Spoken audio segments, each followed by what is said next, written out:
What's up, everybody? Welcome back to the Draymond Green Show with BD, my dog. What's happening? Follow the show, Draymond Show on Twitter, so you don't miss out on all the announcements. We got a special episode for y'all today. I am OD excited about this episode because my guys. I grew up an Orlando Magic fan as a kid, and I was an Orlando Magic fan because of two people, Shaq and Penny Hardaway.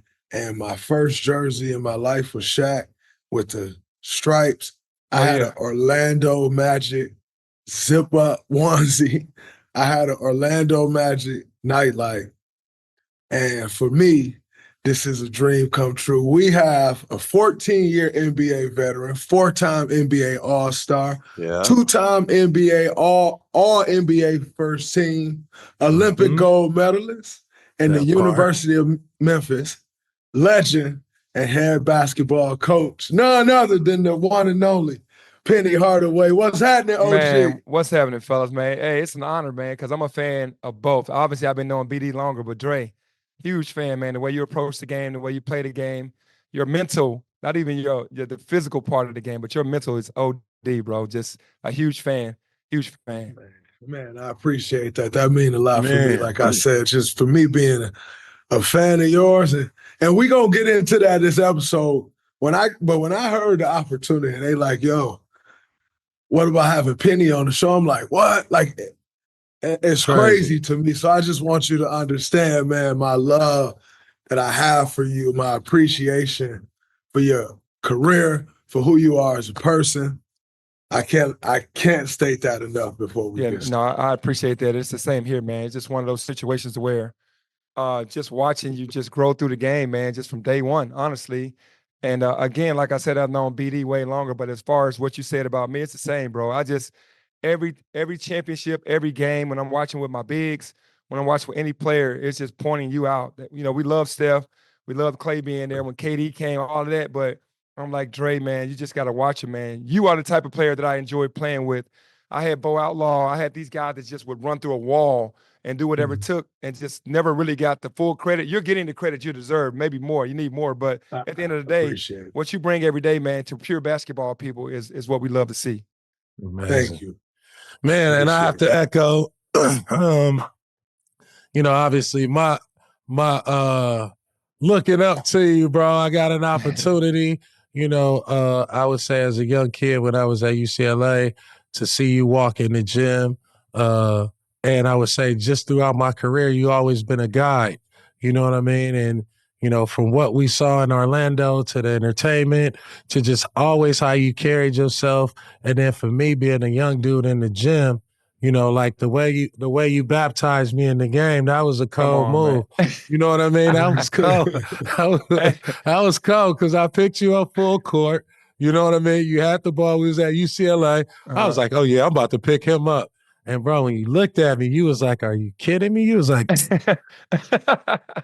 and then you hit me with like 8 moves. And UCLA court, short, Dre. You feel what I'm saying? Yeah, he went in and out, cross, boom. Then he did the Smitty. Then he did that. And I was like, man, I was sliding. I was like, man, hold on, dude. Like, I'm about to be tired as hell fucking with him. No, but hey, I remember that day, bro. BD, you were different, man. I ain't gonna lie. From the very beginning, bro, you were mature way beyond your years in the game. Your change of speed, your athleticism, your knowledge of the game, your IQ, your toughness. Because you had that toughness as well to go along with that game. I mean, to change your heights, to change the speeds, everything, bro. You impressed me bro. I watched you. I remember I went to Miami when we was both coming back from rehab, man. I got a chance, when we had our back, you had some knee issues. Like we was both trying to make our way back, man, and it just soak up that game from you. You know what I mean? And learn how to be like BD. If you want to get to that next level, you know what I mean? Like it's all the fine details. And I never forget that because that kind of took my career to and my confidence to a whole nother level, man. So you are my guy. You know what I mean? You are my guy. There is nobody touching you, bro, as far as like game, the ism, you know what I mean? Just I mean, it was almost like you are one of the pioneers of hip hop and hoop. How the rap Definitely. music start really translating into, oh, there he is. You know what I mean? The story. There he is. You one of the realest dudes to ever touch a basketball, bro, and to play this league, and salute. Yeah, no, I appreciate it, man. I feel the same way about your game, bro. You were just elite. When I left UCLA, I called everybody. It was like, yo, Baron Davis, look out. And when you came into the league, you did the same thing, bro. It was crazy how you did it on all levels. You did the same exact thing that you said that I did, man. And the illest dude that I've ever seen with a rock in his hands, for sure. No doubt Thank about you, it. bro. That's man. Penny, Draymond. how many are you averaging a day? And today, No. I don't want to make nobody Yeah. mad, Dre, but I'm thinking at least 30 for sure. Easy. like that. Easy Easy. 30. In this Easy era, bro. 30. In my That's crazy. prime, I'm not disrespecting anything, but in this day and age, this game fits me. It's not crowded in the paint. That's a fact. You ain't playing your matchup every possession. You know, back in the day, we played our matchup every possession. So Yeah. you really had to bring it. Now having the 5-man switch out, no, Yeah. man. I mean, Hey, yeah, that would be crazy. Like, Penny, what was I don't know if you getting 30 on the Dubs. huh? No, that's an easy I don't know if 30. you getting 30 on the Dubs. I just know, man, at 6'7", I was a student of the game, bro. It wasn't just about my athleticism and the style of play. I studied so hard, bro. So I was gonna figure it out, no doubt. Hey, talk about the difference in, like, your mentality coming into the league, as a rookie sensation. Like, in that era, like, you had to be a dog. You know what I mean? Yeah. Like, talk about, when you got there, like, what was your mentality knowing that, okay, you got Mike, you got Reggie Miller, you may have Ross Strickland, you know what I mean? Yeah, It's a fight every night. What was that like? Yeah, it was kill or be killed, bro. That was my mentality. You got to go out there and kill or be killed. And those guys weren't sparing you back in the day. Again, you had to play your matchup, and it wasn't much help. You're on an island by yourself. And I said, well, they have to be on the island with me by themselves too. So at the end of the day, I was 6'7". I posted them up. I was like, I'm not going to play with these dudes. I'm going right to the block. I'm going around them. I'm jumping over them. And for whatever, deal, like back in the day, guards couldn't play post D. I guess they weren't used to being posted. And I took guards to the post and just ate off that. And then obviously the floor game, I had the floor game as well, but I wasn't about playing with people. I was about just getting the job done and trying to get the dub. And I wasn't trying to be cute, fadeaways and all that shit, because I ain't really with that. I'm with getting it done. And back in the day when I came in, it was kill or be killed. Well, it's the most wonderful time of the year for getting in on all the basketball, football, hockey action at DraftKings Sportsbook. It's the season of giving, so we're being gifted college football and basketball, pro football, basketball, pro hockey to almost 24/7. It's an absolutely great time of the year. So a lot of games every day, so many opportunities to place your first bet. Now, if you're going to bet for the first time, just make it simple. Pick a team to win, any team. Go to DraftKings Sportsbook. They have an app. Download it in 90 seconds. Here's the gift for all new customers. Bet $5, just $5. If your bet wins, you get $150 in bonus bets. Download the DraftKings Sportsbook app. The code is Colin, C-O-L-I-N. New customers, $150 in bonus bets if you bet $5 and it wins. Happy holidays from DraftKings. The crown is yours.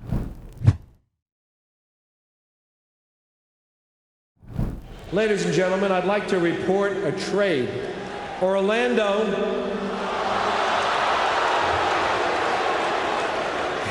has traded the draft rights to Chris Webber to Golden State in exchange for the draft rights to Anthony Hardaway and 3 future first-round draft picks. All right, you were traded to the Orlando Magic for Chris Webber on draft night. Mm-hmm. One, how did you feel about the trade? But the biggest question, if you were not traded, you would have had a career at Golden State. What do you think would have unfolded as a Golden State Warrior? Yeah, first I'll talk about being traded for my man C Webb. Shout out to C Webb. It was something that I auditioned for because I was doing the movie Blue Chips in LA with Shaq. Yeah. And I was with him every single day. And the blessing behind that movie is that we played real basketball. I don't think I took 5 shots the whole summer. I threw him the ball every time, like, big fella, this is what I'm going to be doing for you the whole year. I was being smart about it because I wanted to be in Orlando. Yeah. And when I went to work out for Orlando, I scrimmaged with the team and took care of business. So I did really well there. And I kind of, Dennis Scott and Nick Anderson were there. And I'm doing the same thing, getting them shots. And then whenever I had to kind of take over, I kind of took over. But really, I wanted to let them know if I come here, you know, I'm going to be that guy to find y'all and get y'all the ball. Now, the Golden State side of it with Nelly and Tim Hardaway would have been vicious as well because of being in the backcourt with, man, the Texas two-step, Tim Hardaway was unreal, bro. So we played one-on-one inside the arena with Nelly in the crowd watching me and Tim play one-on-one on my video. Wow. When I worked out for them. And we played like 5 games. It was just knock down, drag out. So he said, I'm going to bring the goon in on you, and he going to tell me if you can hoop with us or not. Oh. And Tim came. No, Nelly put Tim on me. He was like, you got to go get him. Like, basically, he brought Tim, like, I'm calling him up. So we played one-on-one, and it was nobody in there but me, Nelly, and Tim. Oh. Man. Straight one-on-one in front of Nelly. Nelly sitting in the crowd just chilling, and me and Timmy going at it. And I knew I had to go at him, but Tim, man, much respect to Tim. Oh, my gosh. Did you cook him? You know what? I can't remember what the scores was, honestly. I got to ask Tim about that. But I know, hey, if we played 5 games, I ain't lose all 5 games. You know, he was murdering the league at the time too, man. Yes, he was. Man, that's just crazy, though. I think about, like, my draft process. And, like, for you to say, my draft workout, I played against the team. Like, with all these rules and shit today, you could never do that. But like, what better audition than to see you get out? Exactly, like, what better audition than to see you get out there with the guys and play? Like, yeah, it's they had crazy. their best defender. They had their best defender. I mean, who was Anthony Bowie at the time. That's the guy that they put on Mitch Richmond, MJ, all these guys, Reggie. He was cooking him. Yeah. That's my dog. Shout out to Bowie. But he was in the machine. I wanted to be there. He was in the washing machine. That's hilarious. So you enter the league in the East, obviously going in with Shaq, and Michael Jordan is dominating the league. What comes to mind for you about that first matchup? Like, BD, his first matchup with you is in UCLA gym, right? Like, what was your first matchup with MJ, and what comes to mind for you from that matchup? Yeah, what was so crazy is he was retired at first. He came back wearing the 45 that year. Yeah, so we was the dudes in the league. So when MJ came back, I said, "Oh, okay, all right, I know what I got to do," because at this point, this is my second year. I'm ready. I'm rolling, and he came back. And he came back with a vengeance, but that first matchup was, I had to let him know right away because he was that dude. Come on now.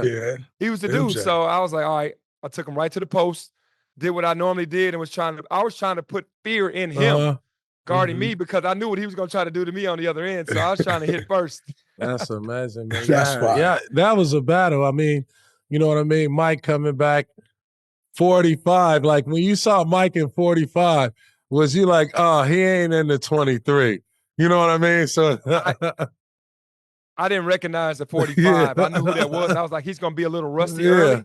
But this is MJ to just be able to come back mid-season, bro. That's crazy. He had 55 against the Knicks. He had double nickels against the Knicks in the Garden. Like the second game. Back, right? Right. So I'm like, dog, all right, cool. So when he got into the building, it was 45. We was like, you know, it's MJ. But it's 45. But it's 45. Yeah. But, man, we played them in the playoffs right after that. And, man, Nick Anderson stole his ball, and we won the game off a steal. He came back the next game in the 23 and beat us. I was like, he switched. Oh, wow. He switched his jersey. He said, I'm out of the 45. And when he took his jersey off, everybody saw 23, and he looked in the crowd like, yeah, I'm going to show y'all. That's crazy. He beat us that game. That's crazy. He beat us that game. Game 2.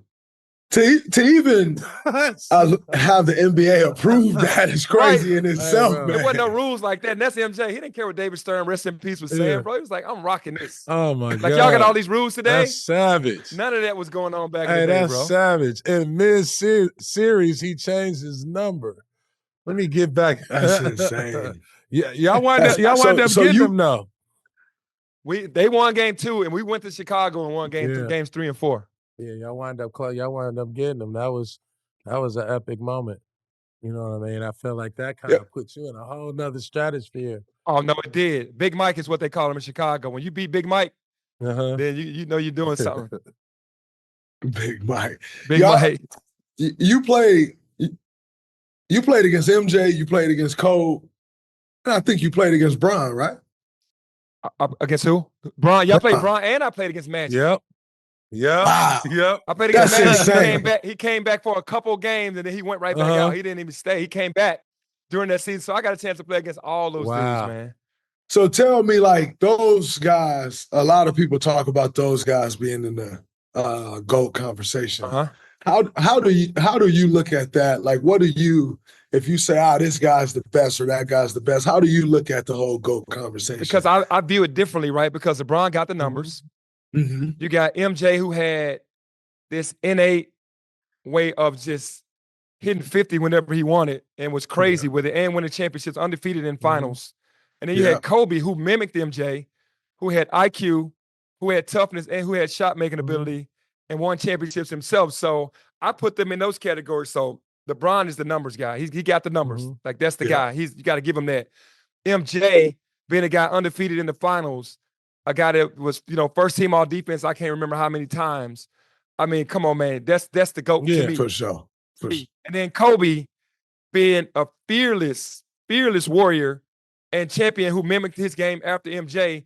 It's like you gotta have all of them 1A, but in their own different ways to me.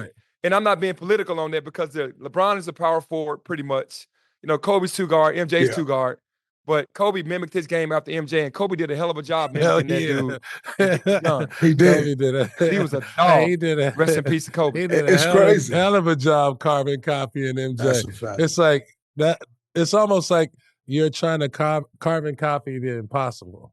You know what I'm saying? Yeah. And to actually do it. So, yeah, and to do it. So what Kobe had, what MJ had over Kobe was so different, or I should say Kobe's approach versus MJ's approach. MJ was like, I'm giving all y'all at 70. Like, if I go to Houston, Dallas, San Antonio, he did that 50-50-50, I don't know how, 2 or 3 times in his career. Think about going 50-50-50, San Antonio, Houston, Dallas. What Kobe did when he had problems was, I'm marking Penny Hardaway down on my list. I'm marking Baron Davis down on my list. I'm putting Gary Payton on my list. I'm putting all these top dudes on my list, and I'm going to knock them off one by one. MJ never said, I ain't doing none of that. I'm just coming in and I'm killing y'all. So Kobe had to start off a little slower. Rookie year, he kind of struggled a little bit. Beat a year in L.A. And then you knew he was coming, though. But he made this list of names, and boy, did he scratch off all. He scratched all the names off that list. He did. And then, man, I want you to talk about, because to me, like, you see Magic Johnson, and then the next iteration of somebody that's 6'8", 6'7", with dimes, offensive talent, leadership. Like, the next version was Penny Hardaway. How much of an influence did, like, Magic have? You know what I mean? Or who are some of the people that you pattern your game after, coming up? Yeah, it was strictly Magic for me because how he approached the game. You're talking about a fierce competitor. You're talking about somebody that was happy to make everybody else better. You're talking about somebody that was going to win at all costs, champion, did whatever it took, played 5 spots in the NBA. Who can say one guy played 5 spots like that throughout his career? And he was a PG, 6'9" PG. He wasn't the most athletic. He wasn't the fastest dude. He was getting picked up 94 feet by guys. He understood IQ on how to get the ball into a position when somebody bigger played him. He had all the shots. He developed the sky hook. He posted up. It was just ridiculous. So for me, it was Magic all the way, man, just watching him. Amazing. A lot of, and you just mentioned him, Tim Hardaway, the Texas two-step. But for us growing up, we called it Timmy, the tween cross. Yeah. That's the Timmy. Yes. Like, for us growing up. Yeah. Andrew Wiggins does this move. I knew exactly where it came from the first time he did it, and I seen it. And I was like, oh my God, he just hit him with the penny. How did you come up with that move? And you was doing it from 3, which I think is absolutely insane. Like, people don't understand how far away the NBA three-point line is from the rim. To have the strength to do that move from That three was so is sick. insane to me. Like, how did you come up with that move? And why do you think it is that more guys don't use it? Because you create so much separation with it. Yeah, I think for me, shout out to Keith Askins, who was one of the best defenders in the league. He was kind of overreactive. Any little flinch I made, he went for it. So me, I'm studying him every game. I'm like, in that moment, because I only use that move. You'll never see that move ever in my career again. I was all about getting space and shifting you, right? So I knew if he was going to go for the half spin. I had already planned it out in my head, and it just happened in the moment. I said, if I half spin this dude, he's going to be there because he was just that type of defender. And I'm just going to separate with a step back. And when I hit the half spin and saw him there, I just hopped back. He didn't know I was going to do that. Obviously, I did. And when I did it and shot it, I was in such a rhythm, man. It was heat check time at that point. Everything was going in. But that was one time I did that move, and I never tried it again because my mind just worked to try to shift you. And I knew what type of defender he was. And the reason why, to go to the second part of that question, guys don't do it anymore. Guys ain't playing D that hard in the league no more for them to actually have to try to do that. They're basically killing. And you're a great defender, so you know what I mean by that. I'm not knocking it, but they're not playing D that hard to have to make you shift them like that. For sure. No, you only got a couple guys that's like really picking a guy up in their chest like that. That's hawking the guy. But then also, another thing is, though, you can't touch players today. Like, you impede any movement. But dudes, they call it a foul. But dudes ain't afraid to, like, dudes are afraid to get embarrassed. Right? That's true. It's more of like being afraid to get dropped or dunked on or in the highlights, where it was more so like, I feel like, your era and then a little bit, and then my era, it was more so you trying to get on SportsCenter, right?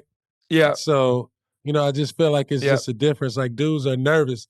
Like, man, I ain't about to go hard on defense and then be sitting on the floor. You know what I mean? Nobody wants that. I look at the approach like Jay-Z said in his line, y'all respect the one who got shot, I respect the shooter. Remember that verse? Absolutely. I respect the defender that gets up, and if he gets dropped, he gets back up and come at you again. I respect that more so than the shot. 1,000%. So that's me, When you look at the NBA, like you said, you've seen Magic on to, I'm sure you still watch the NBA some today. When you look at it, who do you have your top three guys as far as handle that came through the league? Oh, that came through the league? Yeah. Jamal Crawford is one of them for sure. Okay. Kyrie crossover. Kyrie. And man, it's a lot of guys that had BD had crazy handles, but he was freakish with it as well. But you're talking about guys that displayed it every move. BD was about blowing around you, but these guys are like Kyrie, he'll hit you, beat you, pull back, beat you again, pull back. So we're talking about them type of guys. Jamal would do the same thing. So you're talking about, and then Steph has handles. He could do whatever he wants with that thing too, man. Steph is and then to be able to get that out from three with that same handle. So right now, I could put Steph in that category because, man, he works at it and he gets separation better than no other. He don't need, this much room. That's but the big guys with the handle to me were JC and Kyrie. And I'll put Steph in there. Rod Strickland, too. I always put Rod. Oh, no, OG Rod? Oh, don't even start me with him, bro. That dude was ridiculous, bro. He was ridiculous. He was Kyrie before Kyrie. I'm talking about just recently. But you're talking about handles? Yeah, Rod Strickland was crazy with it, bro. Yeah, his handle was crazy. You played against some greats, dude. I did. Yeah, I did. Go ahead, Jay. Kenny Anderson. Kenny Anderson. BD was just talking about Kenny Anderson before he got on. Kenny Anderson, hey, bro, he used to make me so mad in practice because he'd be killing. And you know how he is. He's like, come on, yo, we just playing ball, yo. Come on, BD, check out, yo. And I would be in practice, like, trying to foul him. You know what I mean? And he'd just be killing. I was like, I'm going to lose my spot to this dude.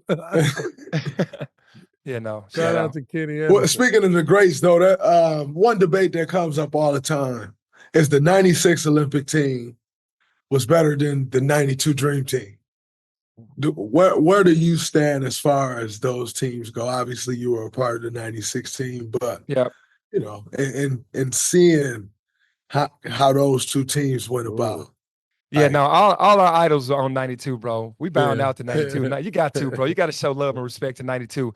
But we ain't bound out to nobody else, though. Oh, okay. whoa, We Okay. ain't bound out. Okay. No, we ain't Let's bound out to go. nobody else, Let's Dre. go. We ain't bound out Let's to go. nobody else. Let's go now. through the We ain't bound out to matchup. nobody else, Let's Dre. go through the Let matchup. me see. Hey, Let's Dre, go through the we ain't bound out to matchups. nobody else, Come Dre. on. We can talk about that Let me all day, see. right? Drake, go. What's the Dre. five? I know. What's the I'll be 100% honest. I want to flex my muscle a little bit. I got two of them things, but I'll be 100% honest. I'm always keep it real. Yeah. I'm not a part of some of the greatest Olympic teams of all times. Like, I got on my first Olympic team because of some guys didn't want to go because of the Zika virus in Brazil. So a lot of guys ain't want to go. I'm like, oh, Yeah, you're gonna you have took to advantage sting of me. that. You're gonna have to For sting sure. me with the mosquito. I'm going. Yeah. Like, No and doubt. so I'm not gonna sit here and even act like one of my Olympic teams could compete because I'm sitting here looking at this team list, and nah, I'm not gonna do that. I'm gonna always keep it real. No chance. We would have probably. We had a good team, like a really good team, but I'm just not sure our team could compete with this team. So I'm not even going to do that. How would you think y'all No, match up with this past Olympic team, though? Yeah, no, they were really good, and it's just, to me, I mean, we had the big men. You know what I mean? We had all the bigs. We had Dream. Charles Barkley, David Grant Robinson. Hill, Anthony Hardaway, David Robinson, Crazy. Scottie Pippen, Mitch Richmond, Reggie Miller, Karl Malone, John Stockton, Shaquille O'Neal, Gary Payton, Hakeem Olajuwon. I'm sorry, I can't Come make on, that man. argument. That's Come on, man. That's crazy. That's a hell of a team, bro. That's crazy. That's crazy. And shout out to GP. GP is my dog. Yeah. Me and GP got closer during that Olympics in '96 because we would go every time you went to Seattle, you had a problem. You had to go to bed, bro. Talking about GP, that dude was real. So we know. Listen, everybody can debate their own Olympic team. Like Dre said, man, it was an honor to represent the country. Like you said, people didn't want to go. He went. Come on, bro. That was a blessing, bro. Ours was in the States, in Atlanta, which to me was even more special because my family could come. That's crazy. Even if it would have been out of the country, it would have been cool. But just to represent the country was cool. No, that's amazing. Yeah, I want to ask you a couple questions. And obviously, your Memphis team is playing incredible. Yeah, no, I appreciate it. When you get into like the game today, and obviously when you first got into it, had an issue with you and James Wiseman and past relationships and all this stuff. Yeah. And now you look at the NIL. How, in your view and being in it, has that changed the college game as a whole? Yeah, that whole NIL. Yeah, that whole entire James Wiseman situation was by the judge saw it how I saw it. When we retired from the NBA, bro, we go back and we do for our communities, right? Absolutely. Even when we're in the league. And when I retired, I came home and I did for the community. I didn't do anything for James Wiseman on my high school team that I didn't do for anyone else over all the years from 93 all the way up. So that was my thing. And it just got misconstrued because of some hate and jealousy from some people. And they turned it into the NCAA, which became an investigation. And thank God that the judge saw it how it really was. But fast forwarding until now, NIL has changed the whole demographics in a major way because now it's not just about the athletes getting paid. Some are getting paid millions. And it's like now there are no rules to the game. Like you don't get fined. Like in the league, you get fined if you show up late. I think that's what it's going to turn into because we need some guardrails on this thing because a player can get as much money as he wants, get all the time, get all the shots, get all he wants or whatever. And I'm speaking from what the coaches say around the country, but he can come to practice and go, yo, I'm not feeling practice today. And you can't fine him and go, well, we're fining you because you're not practicing. They still get their money, and it's a beautiful thing for these young men to get paid, but it also it's being taken out of, it's getting a little out of hand, and we just got to get some guardrails around. Yeah, I was gonna ask you what is it, with every gift there's a curse, you know what I mean? And so, you kind of NIL is sitting in this middle ground of it can be great for families and things like that, but there's also, they are getting millions of dollars. When we got millions of dollars, nobody gave us an instruction box how to manage $1 million. And then for let sure. alone, being hard to manage. You know what I mean? And so, I look at it as it's a fine balance of helping people become successful and then enabling people to become, you know, ultimately like failures to themselves if they don't make it. That makes sense. Yeah, I think it gives them an excuse as well of not to work hard to get to the league because they're making so much money. They can physically retire and say, well, if I don't make the league, I got this to fall back on. So the hunger to me, and Dre knows this, and you know this, the hunger you got to have to make it, you know, and a lot of these young men, they just don't understand. Obviously, the world has caught up and surpassed in some areas Bingo. where they're being drafted. Mhm. So American players, man, we got it even harder. So most guys are using the NIL for almost a backup plan, and it's helping families, which is a beautiful thing, but it's not driving them for more. Mhm. You know, it's not driving them to be like, okay, I got this NIL, but I still got to go play. I still want to make it to my dream. That's interesting because I felt like, you know, a part of wanting to make it for me was the struggle, like not having food when I was in college. And I am totally on board with players getting paid because, you know, I think you create value in anything, you should make money. Like that's just the world we live in. And so I'm completely on board for that. But I do think NIL in a sense by the NCAA is a setup. And I think it's a setup because to me, it felt like they were just like, all right, here you go. Let it blow up in your face. You know what I'm saying? Everything else, they want to put guardrails around and help guide it. But then the one thing that they finally give is like, hey, here's everything with nothing to follow, no anything. And then, you know, there's an ugly side of it as well, where you're starting to see these kids coming out and saying they ain't get paid the money they were supposed to get paid, you know, but yeah, again, who are you going to when that happens? Because there's no one governing. It's just what it is. Yeah, I think that when it happened, a lot of coaches already had, you know, foreseen that this was going to happen. What you're saying, like the NCAA just took their hands off and go, okay, go to work, you know, and we don't have anything to do with it. You know, that's just you guys. And I think they're going backwards to come back forwards by now by saying, all right, we're going to do the guardrails because it's just, it's out of hand. And like you said, you should profit from things that you're associated with or that are using your name, image, and likeness. I mean, it's just a part of it. But it's gotten to a point to where it's, like you said, some coaches aren't paying players or they're saying they're not being paid. We don't know, but they're saying that.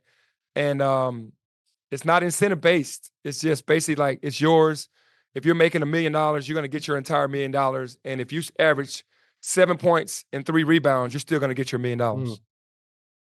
You got that money. Talk about like coaching in this era, because you started without the NIL, now in NIL. Just talk about, you know, coming up in the league, the coaches you had, and then, you know, coaching philosophy. How is that, you know, how have you evolved, you know, I would say from a player, coach, and, you know, now in this new NIL? Yeah, I'm still the same, you know, because the way that I recruit these guys is we play out of concepts. We try to do everything Golden State does, anybody in the league does that. Play out of concepts, man. We don't have like a set system. You know, there are systems, and I don't knock those coaches. Coaches have been, and Coach Izzo has a great system, you know, and they play, they just have to play tough, but it works. It's a system that's worked for years. But for me to stay in the know with the younger guys, for me, I just play out of concepts. You know, you pay, give the ball to Draymond, and we're going into split screens. We're screening for each other. We're getting the ball. We're getting downhill. We're kicking it, making one more. And then on defense, we're locking in and packing the paint, or just pack line defense. So for me, I think it works for those guys because they can see through our system. They can look at Golden State play and go, wow, look at how they play, and then watch our film. And we can show you the exact same things that we're doing in practice, the terminologies and everything that they're using. So I think that gives me an edge as well. I love that. When you first got into the college game, and, you know, this could be just me because how big of a fan I am, but when you first got into the college game and you're walking into these living rooms as the Penny Hardaway, like, was that to a benefit or to a detriment? Because I think the first thing that people would think is, it's Penny. Of course, people want to be around you, of course, but you also run into a lot of people that want to use that against you. You know, Yeah. like they want to use your success, your name against you. Like, did you find that to be helpful or hurtful? It's two ways though, Dre. The first way is the good way because the parents were fans of mine. Most of those parents, they love the game. They got a kid that can play ball. They're like, man, I watched you. You were my favorite player. And from that side, it was great. But then there's so many coaches that bond together. There's a lot of haters. They go, don't go play there. It's not organized. It's all NBA stuff. And then I didn't only walk into the room by myself. I walked in with Mike Miller. And then I walked in with Coach Larry Brown. Then I walked in with Rasheed Wallace. I had these guys on my staff. So look at what I'm rocking with, right? So I'm walking in with these guys. They like, how could you say no? But from the flip side of that, though, there comes a lot of hate because when we come from the league and I didn't, quote unquote, pay my dues and was an assistant coach for 5, 6, 7 years and then get the job, I just came right in. That makes a lot of people mad. So while these parents are oohing and eyeing and, man, we love you, they've got 20 phone calls from someone going, don't go there. Go here. Just don't go there.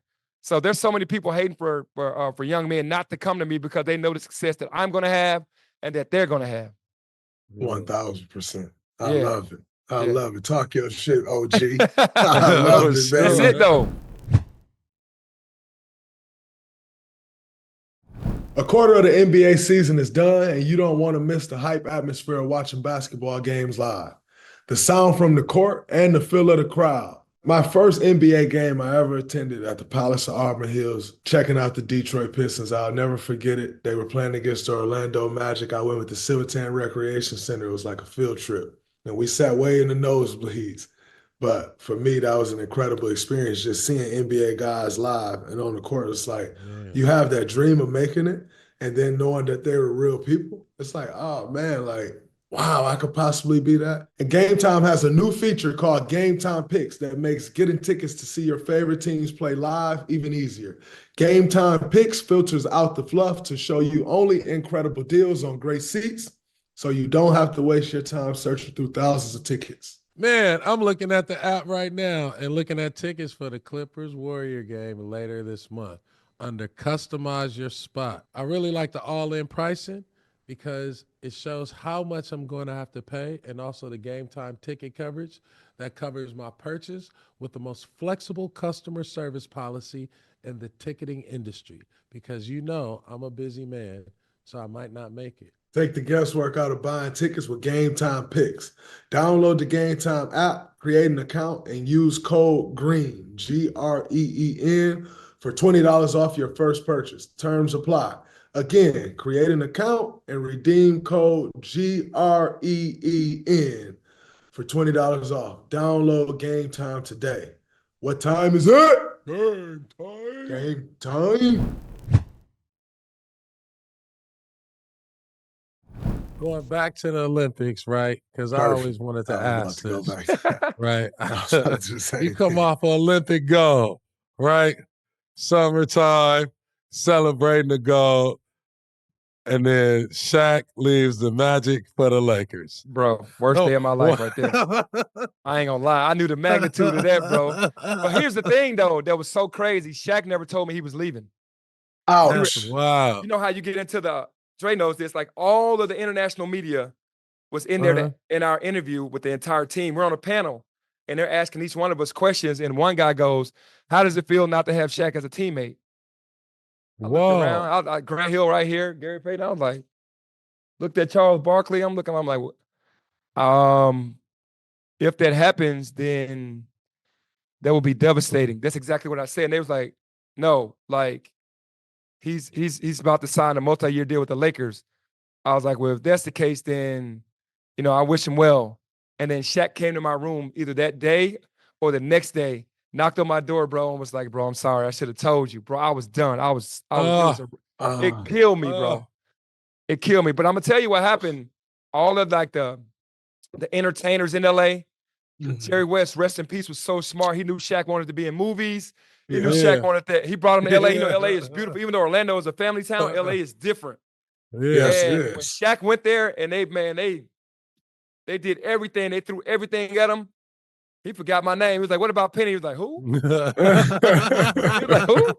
Oh no, you talking about Kobe and Nick Van Exel and Eddie Jones and oh yeah, I know them cats. well, it But was yeah, no, cracking. I was happy for him, but I knew what that meant to our franchise, bro. You can't lose that.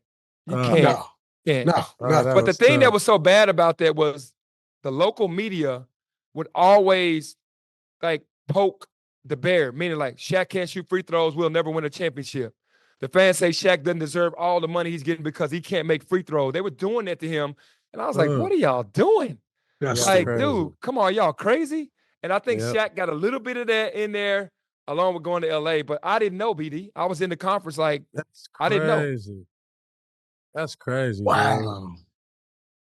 Damn, Shaq. And now Wow. that's But my he came to dude. the Lakers, though. You know what I Yeah, mean? that's my dude, though, man. Man, that dude, I love that dude to death. But he knew, he apologized 1,000 times after that. Like, if I would have known now what I knew back then. But at the time, I felt like he made the right decision for his career, monetarily, and for championships because he went to a team that was Yeah, willing for to. sure. And Orlando was going to do exactly what we needed to do to go out and get pieces as well. But Mhm. Lakers, Orlando, Yeah, new franchise versus the history. But he could have stayed in Orlando for 2 years because when he got to LA, it took him a while to get there. Yep. So, you know, I always and I love when he say like, "Damn, I should have stayed with Penny, got us one, and then bounced." So That would have been all right with me. right? But it's like basketball has so many storylines, and everybody's story is interweaved with everybody else. Is just you know it's great to see like when things come full circle. You know what I mean? Yeah. And for him, to big up you to say like you one of the greatest players he's ever played with. You know what I mean? And like you getting your flowers now, especially. Yeah. I know you coaching, and so how them players are. You know what I mean? Yeah. But like they need to hear from us like how special and how important you are to us because I appreciate it.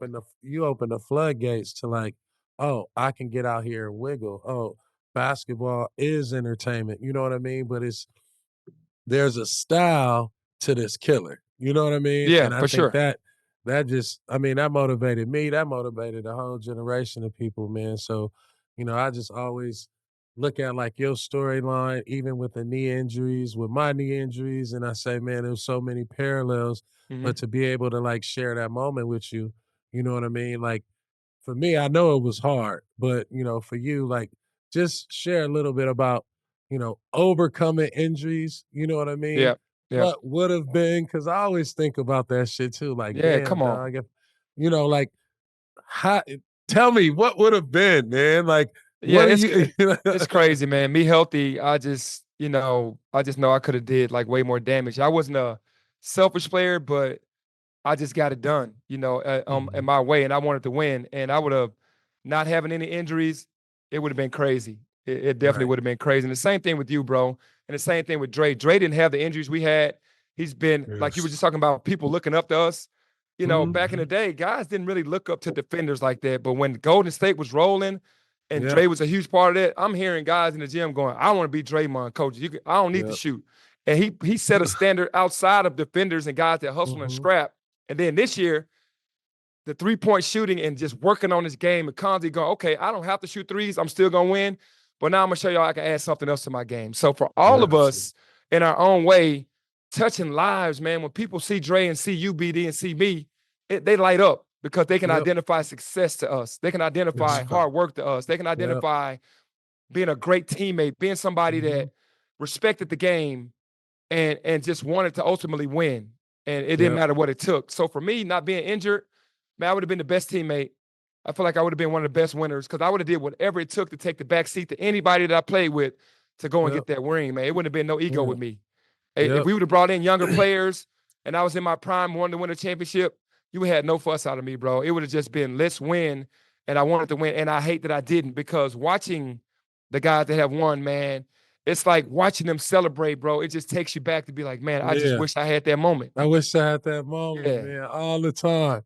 Like if I I wish y'all woulda, had that shoulda. moment too. Man, woo. And you've It's done it over and it's over again. it's an Yeah. incredible feeling. Man. It's hard to put it into words. It's crazy though because when I did it the first time, it was like incredible. And it was like, wow. And then like, after like a couple weeks of living on this cloud, I kind of went through this little small depression and like fear of like, man, what if I don't never feel that feeling again? Mm-hmm. And then when we did it again, what I've gotten every time since is that you get the most joy out of seeing the guys on the team that's now doing it for the first time. Yeah, for sure. Because it can It's always take you back to that moment of like, wow. Like I remember when I felt like that. Like not that I'm not happy, like it's the best feeling.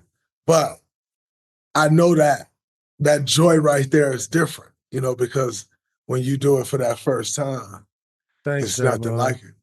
But yeah. no, I'm sorry. But, BD. And speaking of first times, you remember the first time you played Penny? And I don't want to, don't give me the UCLA gym that we can't see. Do you remember the first time you played Penny? He had 24 points that game. I was coming off the bench for the Charlotte Hornets, I believe. And Penny was with the Suns by then. Yeah, he was in the Phoenix Suns. Yeah. Eddie Jones was the shooting guard. And, Eddie was my dog too. Oh, yeah. Eddie was my dog. And, yeah, just goes to show, like, Penny came in there. It was you and J Kidd. Yeah, no doubt. Yeah. Come on, dude. I don't even think I played in that game. Did I play? I played like they wouldn't let me in the mix, bro. But that's so crazy. That's so crazy, though, BD. Talk about. I want to ask that question because as great as you were coming out, you had to sit to these veterans, and you were like this young goon ready to go to work, and you just had to sit and wait your turn. Talk about. I don't understand how you did that. I don't know. When I got in, I think I was so hyped up, I would make mistakes. You know what I mean? And like, our margin for error was very minimal. You know what I mean? And the way Paul Silas coached, like, you had to spot up jumpers, go in the post. And when I got to Charlotte, I was like, damn, like when I first got there, we was moving, pick and roll. I was showing what I can do. When they started putting them plays in, it was like, oh, we don't fast break down here. You know what I mean? So right. There was really no way to change the tempo. So I was like, damn, I'm not going to get a chance. But I stayed in Charlotte after the season. And they said I couldn't shoot. So I worked on my shot. And then that's when I came back to LA, playing the real run. Yep. Drew, I started chasing every fade. And every dude that had a good year, I was trying to pull up on them. No doubt. Celebrity game, all that. And then that's, it was almost like it was a good thing. But I still don't think it was because I felt like if I would have started, like I could have been a game changer. But, back then, Penny, you know how there's a hierarchy. No doubt. You know what I mean? And sometimes you got to have one game or two games where you start to break through that mold. And I never got to start my rookie year. But that's your testimony, bro. But guess what? You're still that dude. Yeah. Still that dude. Yeah. And when I came back, I started, every game after that. David Wesley called me in the summer. He was like, hey, bro, just tell him don't trade me. I was like, bro, when I see you in training camp, bro, you better find a new position. I am not playing. And he wound up starting shooting guard for us. And David Wesley was tough. Penny, and just speaking on, obviously you were with the Orlando Magic. Mm-hmm. Then you went to Phoenix. But again, I go back to the Orlando Magic times. Yeah. Shaq jersey just became the first jersey to get retired in Orlando Magic history. Do you think you will and should get that call soon? Personally, before you speak, I think so. I think so, man. But you know what was so crazy is T-Mac came behind me, and he wore number 1 too. So I think both number ones, McGrady and Hardaway, need to be up in there. And I know you're talking about me because Mac is my dog. But I think that number 1 needs to go down. Hardaway and Mac, and we need to do it on the same night because that's my dog. I don't need it on my own. I mean, we need to do that for sure. Because people, Mac had his fans too, so. Y'all can get both number 1s, but you definitely need your own night, man. You got way too many highlights, way too many accomplishments. Like, we gotta have, you know what I mean? Like, as far as like them ones, you one of them ones, man. You without barring any injuries, you're on that GOAT level. You know what I mean? Doubt. No doubt. And I was so on the way. you was on your way, and there's always a debate, obviously, on who's Mount Rushmore. Mhm. I want to know, what does your Mount Rushmore look like? Like, who are your 4 players I go on your old Mount? school so much, so I'm gonna have to Yep. read. I go old school so much, man. But there's so much greatness in today's game, and that's Mhm. played over the last 10 years. But if I'm going old school, it's Shaq, it's MJ, it's Kobe, and it's Bron. That would be my list. So if you want, that would be the list besides me, if I'm going that route. It's just, Eh, I have so much love for Steph. I have so much love Yeah. for so many people, bro. It's crazy, man, because they talk about the best point guard. Is Steph a point guard or is he a shooting guard? What are we talking about? Yeah. I'm just saying. What is He he, a Dre? point guard. That's what He I'm a point saying. guard. So when we talk about Yeah. greatest point guards, bro, how could you leave the little? I remember saying a long time ago, that dude is an assassin, bro. He got the baby face, but that dude is an assassin, man. What he's done to the game, you cannot leave him out of any conversation. Nah, that's Not a at fact. He all. a point guard. You know why Steph's a point guard? And I think people asking, you have the whole theory of, is the glass half empty, is the glass Yep. half full? Yeah. I think people asking, is Steph a point guard or a shooting guard, is a compliment to Steph, because the reason they ask the question is because of how well he shoots the basketball. Yes. Yeah. And so you shoot the basketball so well that everyone wants to make him a shooting guard. But the Yep. reality is, a lot of his shots are off the dribble, number Yep. one. Yeah, Most no shooting doubt. guards Yes. didn't shoot off the Yes. dribble. When you No, talk no about prototypical Yes. shooting guards, most prototypical shooting guards was 1 or 2 drip bounces, Bingo. getting to their spot and pulling up, 1 or 2 bounces to the cup. Yep. That was a 2 guard. And so It was I scores. think it's such a compliment to him when people say that, because you shoot the ball that well. But here's the thing. When you talk about why he's a point guard, is if you've ever watched Steph, and I've seen all of them, I'm blessed to say that, the amount of coverages that he's seen and had to read, like quarterbacks read coverages, point guards read coverages. The amount of coverages that Steph has had to read and being guarded, Bron has not seen, Kobe has not seen, MJ has not seen. There is not a person in NBA history that has seen the amount of defenses and different type of coverages that Steph Curry has seen. And to navigate that, still average almost 7 assists per game on a career, plus his points. And to get those reads. So for instance, Steph is averaging 6.5, six assists. I'm averaging 7.5, 8. I'm averaging those assists off of him making a quick read and getting me the ball and then allowing me to do what I do. Yep. But the quarterback still had to hit me on the route, right? Like, Yep. For For sure. and sure. that's why I say, no question he's a point guard, but it's the ultimate compliment, because you're so great at a thing that they want to make you that other thing. That's You know what? special. You know what? You know Yeah. what it is. He's a point guard who scores the way a shooting guard was traditionally supposed to score. Like, point guards don't really, over the history of the league, put up 50s and 40s and things like that. So when you Yep. see somebody like even you, Penny, like I asked you, are you a point guard? Of course. Right. You know what I mean? Right. When you play with Jason Kidd, you still a point guard. You a combo guard. Yep. And so now Steph has been called a hybrid guard. I say Penny Hardaway, point guard, point guard. Steph Curry, point guard, because he just revolutionized the way we play. Yeah. You know what I mean? Like, nobody I've never seen somebody score shooting guard points at the point guard position night in and night out. You know what I mean? I feel like Marbury was maybe one of the most potent point guard scorers. Yeah, for sure. Shout out to Steph. Iverson was a shooting guard. You know what I mean? And Yep. so, like, Steph is doing what Iverson is doing from the point guard position. And so it messes people's equilibrium up, because that's not what you traditionally see.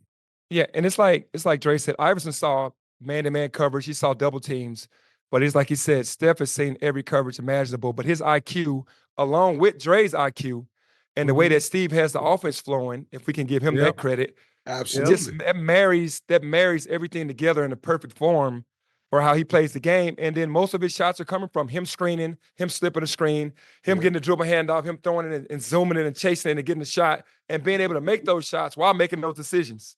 Yeah, and then I think absolutely. he's gotten more backdoor cuts in his career in the last 2 or 3 years that I've ever seen, because now he's reading them, overplaying them, and he's getting the back doors. And Dre's leading them before he moves, like throwing them open. So I'm watching all this like, man, it's unreal. He's been blessed to have Dre, because everybody couldn't have been in the position Dre is in. Throwing somebody open versus throwing somebody a pass is two totally different things. He has to see him open and see the vision of where that ball needs to bounce for Steph to just get into that ball and just lay that ball up. So that's the beauty of the whole thing at Golden State that I marveled over, man. And I imagine myself playing in that system with those two dudes. That would be stupid, bro. And you, BD, us four, baby. Let's go. Come on, man. I come off the bench. I ain't tripping. That's me now, baby. Hey, bro.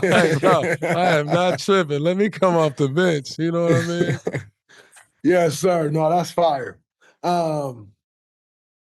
What we got? I was gonna say you've been at Memphis since 2018. What? What? Oh yeah. Oh yeah. Okay, bet I'll go there. Okay, bet I'll go there. Yeah. All right. So I'm a big fan of the current Orlando Magic team.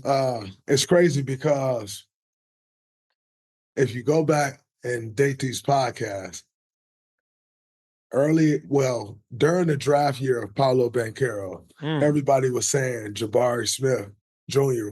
should be the #1 pick. And I actually love Jabari Smith game, so this ain't a slight at all. But I said on this podcast, I said, yo, everybody talking about Jabari Smith being the #1 pick. To me, Paolo Banchero is the #1 pick. And they end up taking the intel from the Draymond Green show, and they did the right thing, and they drafted Paolo. But then they also did a great thing. They drafted Franz Wagner. Yes. You just said, if you were with us, how that would have been. How would you have foreseen playing with those two young guns? They both would be all-stars this year if they were playing. Paolo's been hurt for a while, and Fran, I don't know if his games is going to end up being enough to ultimately make it. But how could you saw yourself fitting in with those young guys that you got over there in Orlando right now? Yeah, no, first of all, shout out to Jamal Mosley, man. The Orlando Magic, they did a great job on choosing him because he paid his dues, bro. So I'm happy for him. Yeah. He's done a phenomenal job with his staff of knowing who's who. He knew Paolo was that guy. And for me to play in that system, and like I said, with Franz, he's hurt, he's injured as well. He might be out for weeks. Yeah. So he's injured as well. But with those guys healthy, all I would have done is just fed off those guys. And whenever I needed to take over the game, I would. But I would let them know, hey, I got y'all back. And no matter what, let's go win. And I would have been the ultimate teammate. That's just who I was. I just wanted to win. And you use that youth and that talent, and you just get with them in the gym. We would have gotten in the gym a lot so that they could learn who I was and who they were. Then we would have watched film a lot just to try to get them to understand what the league was all about and how they could get an advantage on being young guys against veteran guys or guys in the league already. And Paolo came in just destroying from the beginning anyway. So that's what I would have done, man. It would have been fun to play with that group. What do you think is next? Like, obviously, they got to get healthy. Yeah. And although I think they're having a great year, I don't quite think they're at that contender level yet. What do you think needs to happen for that team? Obviously, those two guys are staples, not going anywhere. Be there for the next 10 years if they want to be. But what do you think that team needs to do in order to continue to take that next jump and take advantage of these young guys? Like, you want to take advantage of these guys while they're on low salaries, because once the salaries get too big, you start having to pluck pieces. Yeah. And Franz just got paid, Paolo will. Yeah. I think what you have to do is you got to get smart vets. The guys like back in the day was like a James Posey or Tony Allen or David West. Guys like that, David West. Guys, like that are true professionals that know how to win, that still have enough game, that can get in the game and kind of help manage them. Kind of help understand that I'm going to take the best forward in the game if I'm a forward. You take the second level forward and watch how I do this. If I'm a guard that comes in, let me take the high level guard. You take that Yeah. and just kind of teach them how to win. And I think that's the next level for Orlando. And it's beautiful. A city as Orlando is, man, with all the offer, they don't get vets that want to go there. And I understand, but in another way, I don't, because this team is up and coming, but they're going to need somebody that can get down there and kind of recruit vets in there. When I was in Orlando, the Orlando Magic hired Dr. J, Julius Irvin, to come in. Yes, sir. To try to help recruit some vets in there, man. And Dr. J did a great job. So they need some guys that can get some vets in there to go. You can't go all young. That's not going to work. Yeah, they need some glue guys. Glue guys. I agree with that. I definitely agree with that. That's a problem around the league. A lot of places, people start getting rid of vets because the tax, penalties are so big, and that $3 million that a vet will make as opposed to the $1 million ends up costing $14 million as opposed to 2.5.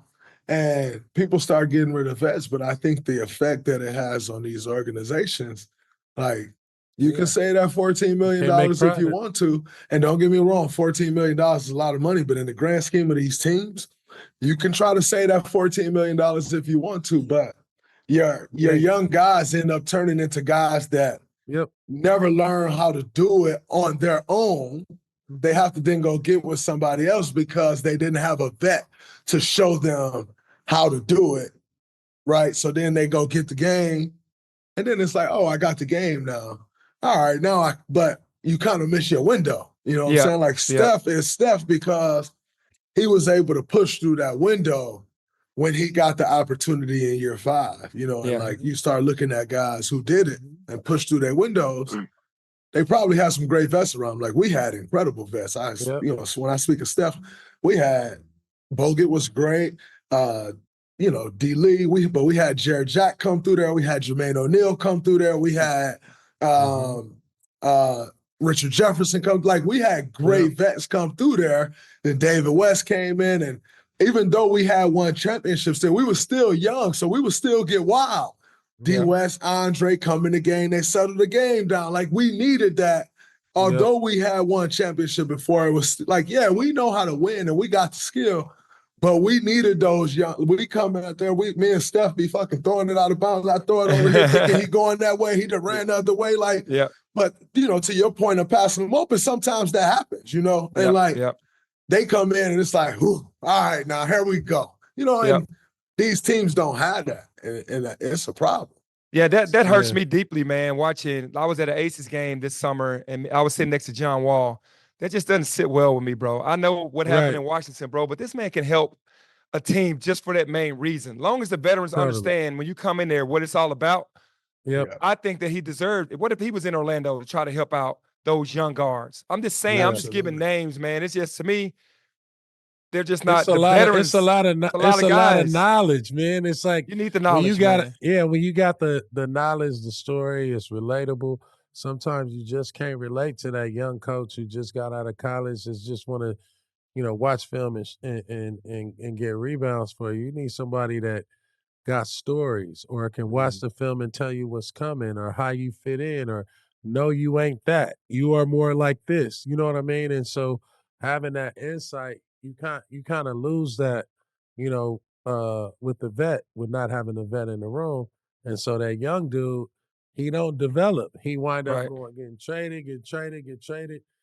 And then it's, luck of the draw for some of these really young, talented kids to find that team at some point and stick. And it's just not having veterans who can identify if they're going to be good or not. You know what I mean? Like, sometimes, hey, coach, chill out, man. He going to be all right. I got him. You know what I mean? And you need that personal care, and that's not being exemplified, I don't think, on hardly any of these rosters. But that's the difference between, the teams that want to win championships and develop young talent than the teams that want to stay in the middle of the pack. Yeah, for sure. Sure. No doubt. All and we and just speaking of vets, obviously, like you said, been at Memphis since 2018. It's a dream of yours still to coach in the NBA at some point. Yeah, for sure. I definitely want to coach in the NBA, man. I get my juices flowing when I sit in the arena. When you gave me those seats, I'm just watching y'all going, man, because I feel like I can help a lot of young guys, Dre, because I know the game. I played the game. They still respect my brand and who I am. I feel like my coaching is really built more for the NBA than college. I'm happy to be here because I'm home. It's come full circle. I love my city. I love my school. But ultimately, I've mentioned this before, I want to be in the NBA. I don't know where that's going to be, but I want to help somebody win. I want to help players get better. I want to be a part of something, whether it's just starting or whether it's on the cusp of winning a championship. I'm fine either way, man, because I'm a grinder. So definitely want to coach in the NBA. Yeah, Grinder. I definitely want to see you in the league, man. Grind City. I mean, I feel like your knowledge with the pros, you know what I mean? And just your insight with the pros and, you know, even watching Memphis, just your concepts. Like all of those are pro schemes, pro concepts, and you need professionals.